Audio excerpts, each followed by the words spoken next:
Hey, it's Scott from New Garden Road. I'm in my Austin, Texas garden, and I'm always experimenting with season extending techniques, adaptive approaches to gardening in an extreme climate. Here in Central Texas, we really get it. You know, we'll get some polar plunges in January and February. Got to hustle to get those spring plants in, and then before you know it, it's 90 to 100 degrees, oftentimes by the end of May. Such as the case we've had here this month, along with a ton of rain. So not without challenges, but one of the things that I love to experiment with is shade cloth. Behind me here is my high tunnel greenhouse structure.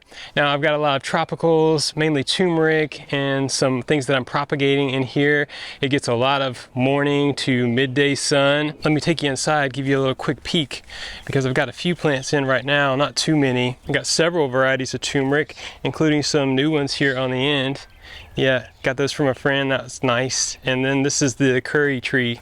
I want to do some division on these as well. I've got a few up front that I dug up from an area where they seeded, but they don't really need a full-on all-day sun, which is kind of the exposure that I have for them given the amount of space. So this structure provides me a little bit of an in-between, and you know, you can see it's full on. We're facing south here, so getting a lot of sun, but this enables me to, you know, grow some shade loving plants that I just really enjoy having, do some propagation of things. This elephant ear here actually fell over in a larger pot and was completely rotted out, so I just stuck it in some soil.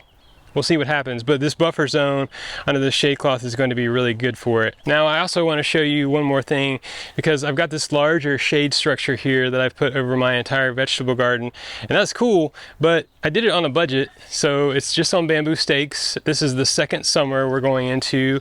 It's done really well, but I've got one weak spot back here. And right now, this is propped up with my 8-foot ladder. That's to give it some support until I replace the upright.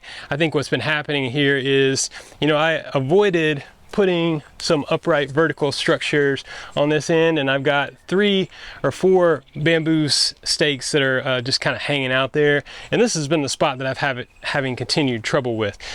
This week we've had so many thunderstorms. I've had to get out here 3 times to replace this bit, but all in all, even through the winds, the hail, you know, gives you a little bit of a buffer. Really great way to experiment and grow food in a climate that requires you to adapt to what you can't control in terms of the environmental extremes. So keep on gardening, keep on growing, and keep it organic.